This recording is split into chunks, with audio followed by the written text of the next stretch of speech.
Fee reimbursement బకాయిలపై Lokesh చేస్తున్న ఆరోపణలు ఆధార రహితమని వెంకటగిరి వైఎస్ఆర్సీపీ ఇన్ఛార్జ్ నెదిరిమల్లి రామ్కుమార్ రెడ్డి స్పష్టం చేశారు. 2019లో చంద్రబాబు ప్రభుత్వం వదిలిన 2400 కోట్ల బకాయిలను జగన్ ప్రభుత్వం 2020లోనే క్లియర్ చేసిందని గుర్తు చేశారు.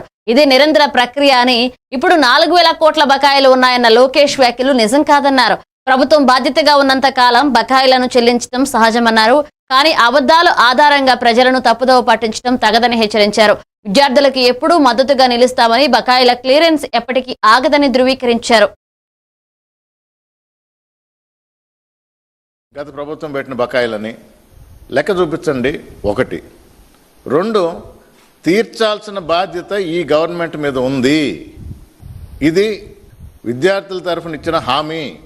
బకాయిలు ఒకవేళ స్టూడెంట్స్ నుంచి కానీ తీసుకొని ఉంటే మేము స్టూడెంట్కే డైరెక్ట్గా ఇస్తాం, ఇంకా ఇవ్వకపోతే కాలేజీలకు ఇస్తాం అని ఒక డేటా అంతా తీసుకోవడం జరిగింది.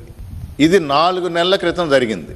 ఆ రోజు జగన్మోహన్ రెడ్డి గారు ముఖ్యమంత్రిగా ఉండి మనీ రిలీజ్ చేయాలనుకున్నప్పుడు కోర్టు కేసు మరీ ఆపింది ఈ తెలుగుదేశం.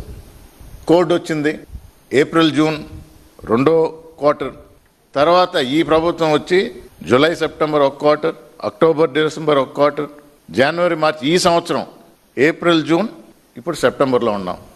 అంటే మొత్తం 7 క్వార్టర్లు. ఈ నెలాఖరికి ఇంకో వారం రోజులకి 7 క్వార్టర్లు. ఈ ప్రభుత్వం ఇచ్చింది ఎంత? మంత్రి లోకేష్ గారు చెప్పాలా? 1 క్వార్టర్ ఇచ్చారు. ఉద్యోగం కల్పించకపోతే నిరుద్యోగ భృతి అన్నారు, 3000, అది పోయింది. చదువుకునే విద్యార్థికి జగన్మోహన్ రెడ్డి గారు వసతి దీవెన కింద 20,000 ఇచ్చేవాళ్ళు. దాని ఊసే లేదు, మాట్లాడటంలా. ఉందా లేదా కూడా విద్యార్థికి తెలియదు. ఇచ్చిన వాగ్దానం ప్రకారం ఫీ రియంబర్స్మెంట్ ఏమైంది అని అంటే ఇట్ట కాకమ్మ కథలు చెప్పటం తప్ప వాస్తవాలు చెప్పటం లేదు.